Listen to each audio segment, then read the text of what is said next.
दलितों का ये दोनों रंगा सियार है, रंगा बिल्ला है ये दोनों।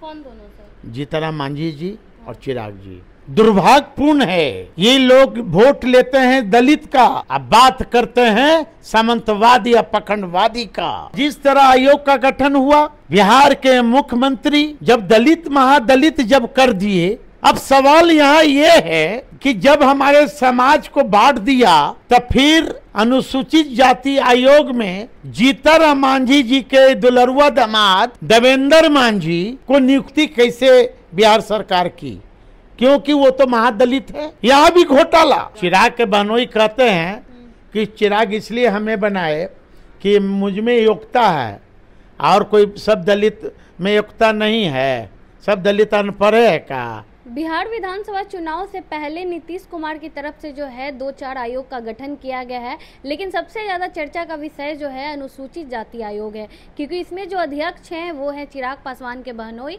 और उपाध्यक्ष जो हैं वो जीतनराम मांझी के दामाद हैं। इन्हीं सब मुद्दों पर बातचीत करने के लिए हमारे साथ राजद के नेता हैं साधु पासवान जी।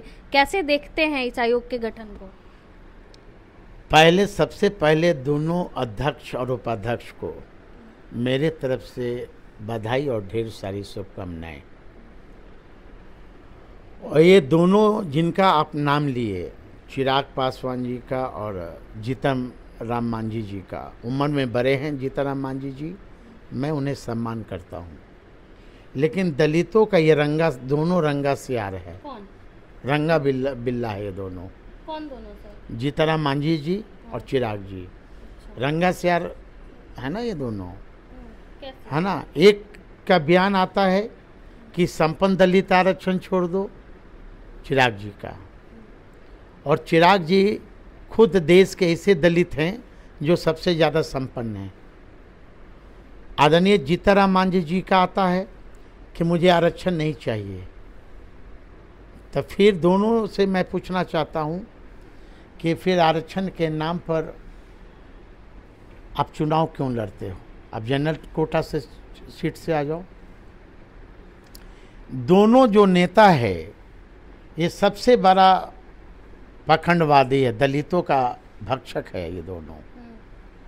अभी तक दोनों से आप सवाल करेंगे कि दोनों केंद्र में मंत्री हैं, अभी तक निजी क्षेत्र में आरक्षण में भी अनुसूचित जाति का क्यों नहीं है? अभी तक जुडिशियल में आरक्षण क्यों नहीं है? अभी तक हमारा प्रमोशन में आरक्षण क्यों नहीं है? अभी तक हमारा बैकलॉग क्यों नहीं भरा गया? ये बहुत बड़ा सवाल है। सिर्फ दलित के नाम पर ये लोग मलाई खा रहे हैं। दुर्भाग्यपूर्ण है, ये लोग वोट लेते हैं दलित का, अब बात करते हैं सामंतवादी या पखंडवादी का। ये सब जिस तरह घटना घटी मुजफ्फरपुर में, एक दलित लड़की के साथ बलात्कार हो गई, लेकिन ये दोनों का एक मुंह से आवाज नहीं निकला कि मुख्यमंत्री बिहार का इस्तीफा दो। आयोग का गठन किया। और जिस तरह आयोग का गठन हुआ, बिहार के मुख्यमंत्री जब दलित महादलित जब कर दिए, बाबा साहब अंबेडकर का जो मिशन था कि हमारा जो समाज है वो बटे नहीं, लेकिन नीतीश कुमार बांटने का काम किए। जब दलित और महादलित जब आपने अलग कर दिया,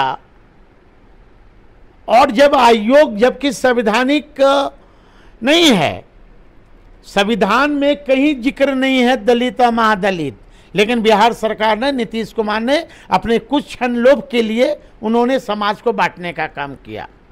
अब सवाल यहाँ ये है कि जब हमारे समाज को बांट दिया तब फिर अनुसूचित जाति आयोग में जीतनराम मांझी जी के दुलरुआ दामाद देवेंद्र मांझी को नियुक्ति कैसे बिहार सरकार की, क्योंकि वो तो महादलित है। यहां भी घोटाला।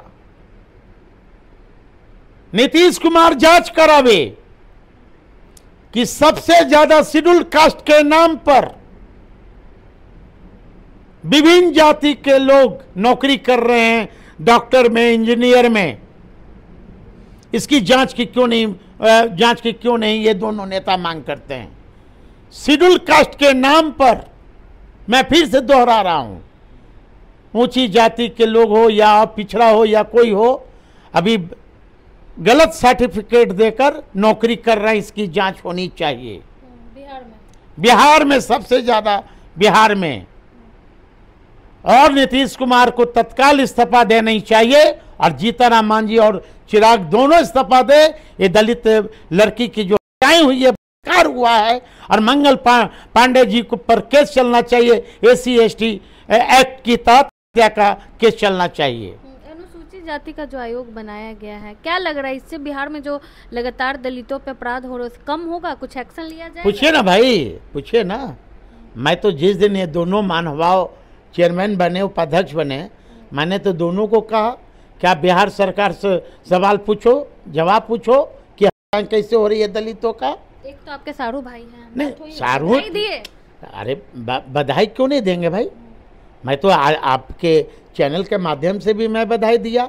वो हमारा पारिवारिक अलग है। मैं तो कहा कि हमारी विचारधारा की लड़ाई है, हमारी पारिवारिक रिश्ताएं हैं, लेकिन हमारी विचारधारा की लड़ाई है। मैं विचारधारा पर चल रहा हूँ। मैं बार बार मैं बोल रहा हूँ कि मैं बाबा साहब अम्बेडकर की संविधान पर और विचार पर मैं चलने वाले लोग हैं। महात्मा फुले को हम लोग मानते हैं, आदरणीय लालू जी को मानते हैं, संविधान को मानते हैं, लेकिन ये लोग पूछिए हो गई।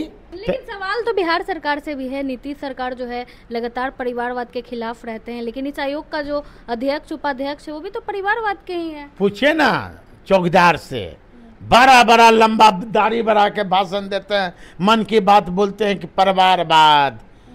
मोदी जी क्या हुआ? चिराग पासवान के जमुई वाला MP कौन है? कौन है? आयोग भी बना तो बहनोई आयोग में कौन बना? चिराग के यहाँ कोई पासवान है या कोई दलित उम्मीदवार नहीं था? योग्यता की कमी है क्या?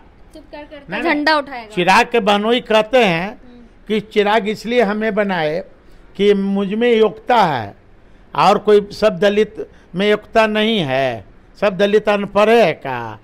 आपने एक बात और कही कि सुरक्षित सीट से चुनाव लड़ते हैं, लेकिन चिराग पासवान ने तो बोला है, उनके जीजा जी ने भी बोला है कि जो है समान सीट से अब चुनाव लड़ेंगे बिहार विधानसभा में। ये बंदर घुरकी से काम चलेगा? हैं कि जनरल सीट से जब चुनाव तुमको लड़ना था, हाँ, तब लोकसभा में तुमको भगवान सुबुद्धि नहीं दिया, लोकसभा में लड़ जाते। भाई तुम तो कहते हो ना कि संपन्न दलित आरक्षण छोड़ दो, 11 फैक्ट्री के मालिक तुम हो, हाँ, सबसे ज़्यादा संपन्न दलित तो तुम हो भाई। 2 करोड़ की गाड़ी पर चढ़ते हो, हाँ, घड़ी 50 लाख के घड़ी पहनते हो, हमसे कोई छिपा हुआ है क्या? हाँ, लेकिन अचानक से ऐसा फैसला क्यों लिए कि समान सीट से चुनाव लड़ें? भाई जनरल सीट से तुम लड़ के दिखाओ ना भाई, तुम्हारी राजनीतिक औकात है तो जनरल सीट से पहले तुम लोकसभा से इस्तीफा दो, जम्मू यहाँ से इस्तीफा दो, हाजीपुर से मंत्रिमंडल से इस्तीफा दो। मैं गुड़ खा रहे हो, गुलगुले से परहेज कर रहे हो, हाँ, तुम इस्तीफा दे के जनरल सीट से लड़ो ना भाई। लड़ेंगे, प्रदेश बुला रहा है उनको बिहार। न्योता देवे गया था कि आइए, है ना, प्रदेश बुला रहा है, भावी मुख्यमंत्री है वो। मुंगेरी लाल का हसीन सपना देखे, हम वो सपना देखे थे कल भोर में, सपना देखे कि हम देश के प्रधानमंत्री साधु पासवान अगला बन रहा है। बन भी सकते हैं, उम्मीद पे दुनिया नहीं, हम भी सपना देखे हैं, है ना, जो मनसा पाले है मुख्यमंत्री का ना इतनी न, मैं वो कहावत नहीं है कि चौबे बनने गए छक्के बन कर आ गए, वही हाल इनका होगा। चिराग पासवान अभी कर रहे हैं ना कि 50 सीट है, हाँ, इनको 20 से 25 से अधिक सीट नहीं मिलेगा। अगर मतलब समान सीट से चुनाव लड़ते हैं तो क्या लगता है जीत पाएंगे? वो तो अगला बिहार की जनता मालिक है भाई। स्वर्गीय रामविलास पासवान भी बिजनौर गए थे चुनाव लड़ने, याद है कि नहीं आपको? बेचारे हार गए वहाँ से, है ना। और ये जनरल सीट से कहाँ से लड़ेंगे पूछिए ना? अमेठी से लड़ेंगे राहुल गांधी के खिलाफ? पूछिए ना। बिहार में लड़ेंगे कोई? बिहार में भाई बिहार में आप लड़ेंगे, शायद राघोपुर से भी लड़ सकते हैं, तेजस्वी के सामने रहेंगे। अरे कहीं तो साधु पासवान कमजोर है जी, जाइएगा। लंगोटा पहन के यहाँ बैठल ना है साधु पासवान। अब तुम जनरल सीट से लड़ोगे तो साधु पासवान यहाँ बैठने वाला है कि हम कूदक जाएंगे तोरा पीछे। ताल ठोक दिए हैं, जहाँ से वो लड़ेंगे आप पहुंच जाएंगे वहाँ। कौन? तो हम पीछे कोची में साधु पासवान को कोई कम नहीं आके, कम नहीं आके, ताव देते अरे हो कम तो नहीं आके, कम नहीं आके, चलिए, है ना। साधु पासवान को कोई कम नहीं आके पूरा जो है तेवर दिखा रहे हैं। साधु पासवान कह रहे हैं कि हम भी चिराग से कम नहीं हैं। बाकी आप क्या कुछ सोचते हैं अपनी राय कमेंट बॉक्स में जरूर दें। धन्यवाद।